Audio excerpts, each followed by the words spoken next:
Bonjour à toutes, bonjour à tous. Je profite d'un petit moment pour vous faire une vidéo à propos du programme Barclay. Ce matin, je suis encore tombée sur une publication d'une personne qui proposait un programme Barclay aux parents dont les enfants ont un trouble du déficit de l'attention avec hyperactivité, donc un TDAH. Soyons bien clairs. Dans la fin des années 80, Russell Barclay, qui est aujourd'hui à la retraite, a créé un programme. Ce programme, ici présent, s'appelle Defiant Children. Defiant Children, enfants défiants. Ce programme est un programme d'entraînement aux habiletés parentales. Comme beaucoup des programmes créés à cette époque, parce qu'il n'y en a pas qu'un, il y en a quand même beaucoup, il s'adresse à des parents dont les enfants présentent des comportements externalisés. Si vous prenez les premières pages de ce programme et du livre de Russell Barclay que j'ai entre les mains, c'est bien dit clairement comportement externalisé. Externalizing behaviors. Ok, c'est quoi un comportement externalisé? Eh bien, ça va être tout ce qui est agressivité, provocation, opposition, hostilité. Les comportements externalisés sont des comportements qui vont affecter directement autrui, qui vont affecter l'environnement et la relation de l'enfant à son environnement, donc ses parents. Ces programmes s'adressent donc aux parents et visent en premier lieu le bien-être des parents. Au travers de stratégies, on va enseigner aux parents comment gérer les comportements perturbateurs de leur enfant autrement que de la manière dont ils le font actuellement. On va aussi travailler autour de l'analyse du comportement. On va expliquer les mécanismes de renforcement et mettre en évidence aux parents que parfois, dans leur comportement, dans la façon dont ils vont répondre à leur enfant, ils peuvent, à leur insu, renforcer, c'est-à-dire rendre plus forts les comportements perturbateurs. À l'inverse, s'ils adoptent les bonnes stratégies, ils vont pouvoir les voir diminuer et en favoriser de nouveaux. On a différentes stratégies où on va du coup permettre aux parents de formuler également une demande plus claire à leur enfant pour s'assurer une meilleure compliance et une meilleure exécution des choses demandées. Donc, la littérature scientifique est assez claire aussi sur les effets de ces programmes d'entraînement aux habiletés parentales.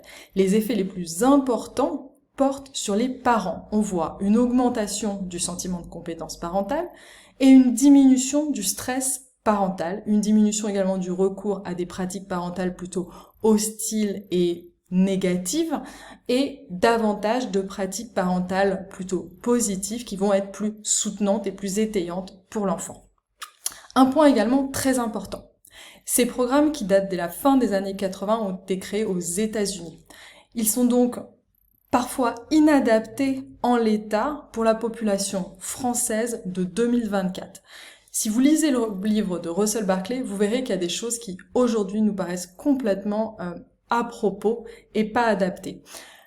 Donc c'est très important aussi d'être au clair en tant que professionnel quand on propose ce type d'accompagnement. Un autre point très important, le profil des familles. J'ai trop souvent des parents qui me disent « Ouais, j'ai déjà fait du programme Barclay, mais ça marche pas votre truc. » Alors, ça marche pas, certainement parce que peut-être ça n'a pas été bien enseigné, et certainement parce que le professionnel qui l'a proposé ne s'est peut-être pas préoccupé des barrières qui pouvaient entraver la réussite et la bonne exécution de ce qui est enseigné aux parents. Premier point, l'intensité du trouble de l'enfant. Le programme Barclay s'adresse à des parents dont les enfants ont des troubles d'opposition à une provocation plutôt légers à modérés. Quand on est sur du sévère, voire du trouble des conduites, ça n'est plus adapté. Je vous renvoie à l'association REAC, par exemple, qui propose un programme de résistance non violente pour les enfants qui présentent des comportements tyranniques. Deuxième point, le profil des parents. On peut avoir certains facteurs qu'on appelle des facteurs modérateurs qui peuvent en fait entraver l'engagement des parents dans ces programmes. Ce sont des programmes qui engagent et qui demandent un investissement. Il y a des exercices à faire à la maison. Donc c'est très important aussi quand on est professionnel de pouvoir vérifier un certain nombre de facteurs. Ça va de l'état émotionnel du parent. Est-ce qu'il y a la présence d'une dépression, d'un burn-out parental? Est-ce que les parents arrivent à s'organiser pour être présents au moins tous les deux?